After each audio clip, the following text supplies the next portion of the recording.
Hello, my name is James Lynn, and I'm currently a master's student at Kansas State University in the Department of Agronomy under Dr. Charles Rice. Today I will present on my project called Soil Health Across a Kansas Precipitation Gradient.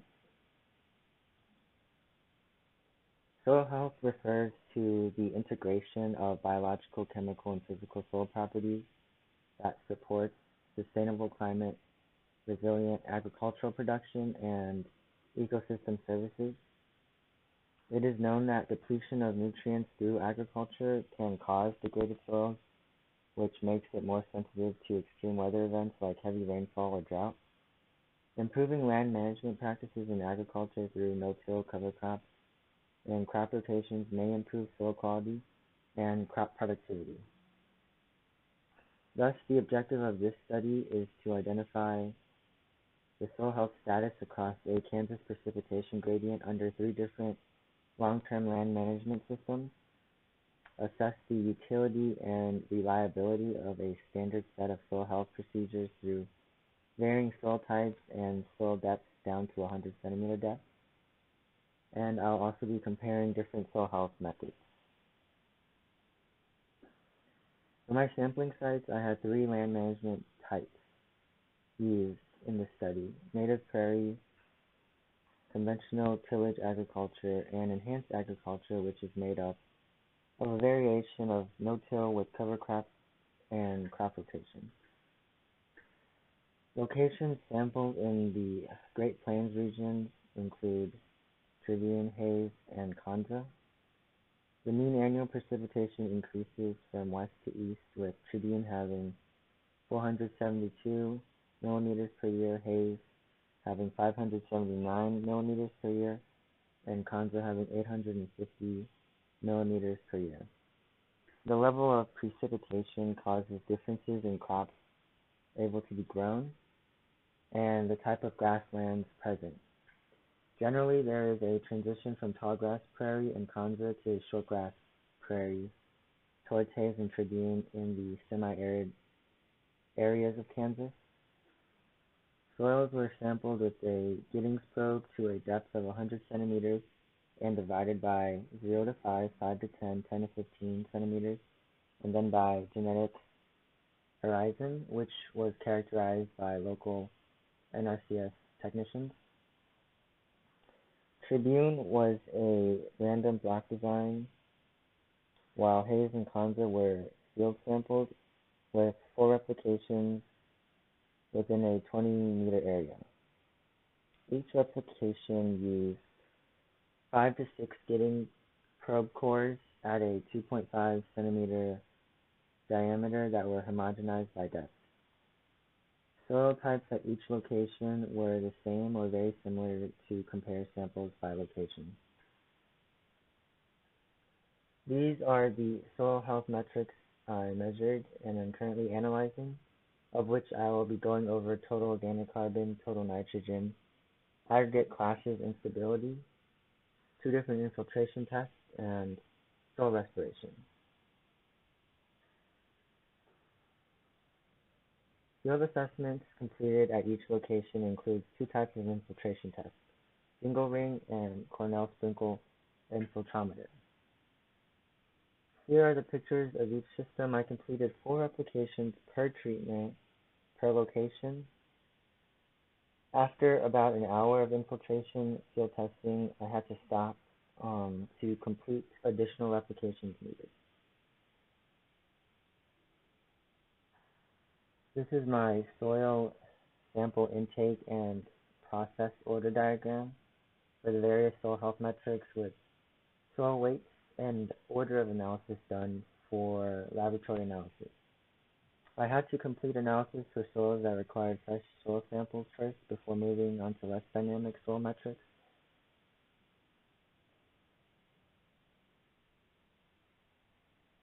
Three types of aggregate procedures were completed for comparison.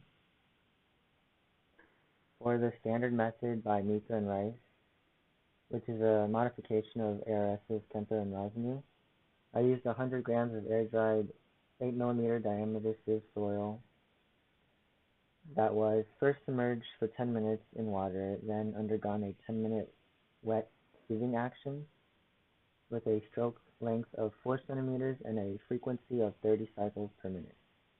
Each soil sample was separated into 4 aggregate size classes: 8 to 2 millimeters, 2 to 0.25 millimeters, 0.25 to 0.053 millimeters, and 0.053 to 0.02 millimeters, and then oven dried at 70 Celsius.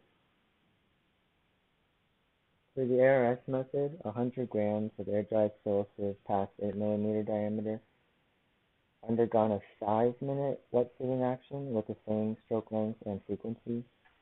Each soil sample was also separated into the same 4 aggregate size classes. For the NRCS method, 3 grams of air-dried sieve soil less than 2 and greater than 1 millimeter diameter was submerged evenly on a 0.5 millimeter diameter sieve overnight in DI water, then hand agitated the next day up and down 20 times in a 40-second period. Soils retained on the 0.5 millimeter diameter sieve was oven dried at 110 until constant weight. For the sand correction, 5 grams of soil or less for each aggregate class above 0.035 millimeters were dispersed in sodium hexametaphosphate at a 5-fold volume. Then orbital shaken, filtered, and oven dried to correct for and determine the sand-free, water-stable aggregate weight of each aggregate size class. For simplicity, I referred to each method as the following: 20 minutes, 5 minutes, and NRCS.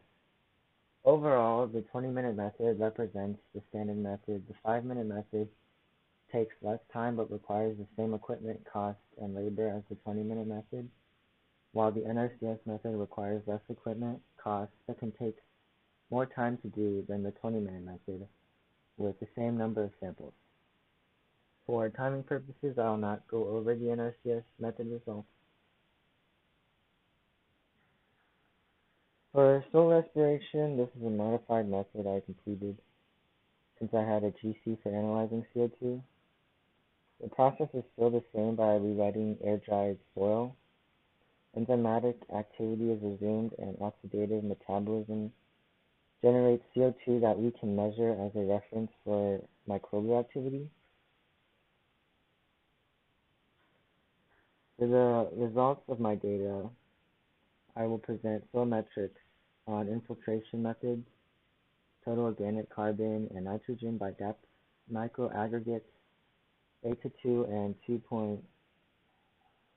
to 0.25 millimeter in the top 0 to 5 centimeter horizon, mean weight diameter between 20 and 5-minute methods, and soil respiration.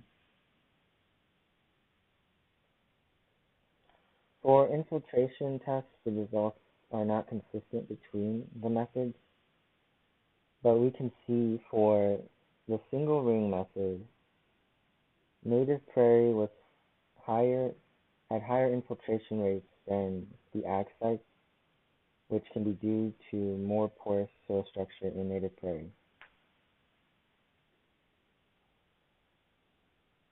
The total organic carbon and nitrogen are often linked and can be seen fairly correlated through these graphs by location and treatment down to 100 centimeter depth.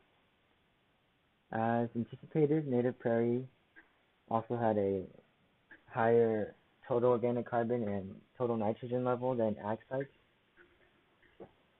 At the wetter site, Kanza, there is a greater carbon and nitrogen in the lower depths for ag sites than native prairie, which can be due to translocation or root deposition from the surface horizons.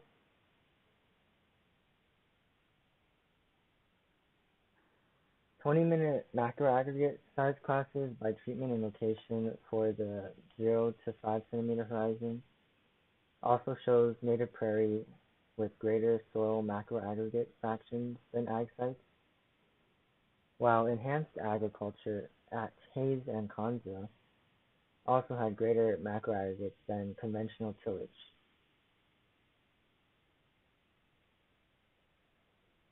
When comparing the 20 and 5-minute methods, I used the mean weight diameter, which is an indicator of aggregate stability using the aggregate size classes. There is a relative positive correlation for each site. The Pearson correlation overall is 0.64 with an R-squared value of 0.41, which is not significant enough to correlate the results of the aggregate methods. And based on the slope of the correlations, the mean weight diameter at Tribune was underestimated, while the mean weight diameter at Hayes was slightly overestimated for the 5-minute method when compared with the 20-minute method. This graph shows soil restoration results by location and treatment down to 100 centimeter depth, which I categorized from 1 to 7. Hayes and Kanza had higher microbial activity in native prairie than in agricultural sites, while only Hayes shows enhanced agriculture having greater microbial activity than conventional tillage deep down.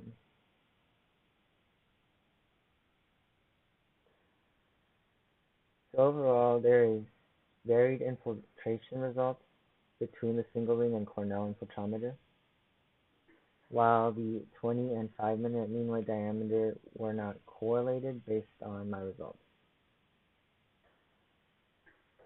In addition, enhanced agriculture is generally better than agricultural treatments, but not native prairie in the top soil depth. This is evident in the total organic carbon and total nitrogen results, also similar for macroaggregates at the 0 to 5 centimeter depth. And there was also higher restoration in native prairie, while there was decreasing results for all the metrics with depth for all locations and treatments. This is a correlation matrix of my gathered data that I have so far to show possible interactions among other variables not mentioned today. Overall, much more further evaluation is needed to leverage these soil metrics among land use, location, and depth. But these metrics for sensing soil health differences are very costly, time-consuming, labor-intensive, and not realistic for high-throughput lab analysis. I believe a select number of variables for each biological, chemical, and physical indicators could be used in place of measuring each and every one of these indicators. Anyway, I want to acknowledge the NRCS for funding this project and my soil microbial agroecology lab at Kansas State University for supporting me in my research and fieldwork. These are also pictures at the bottom of various technicians who help sample soils across Kansas with me. Thank you so much for listening to my presentation.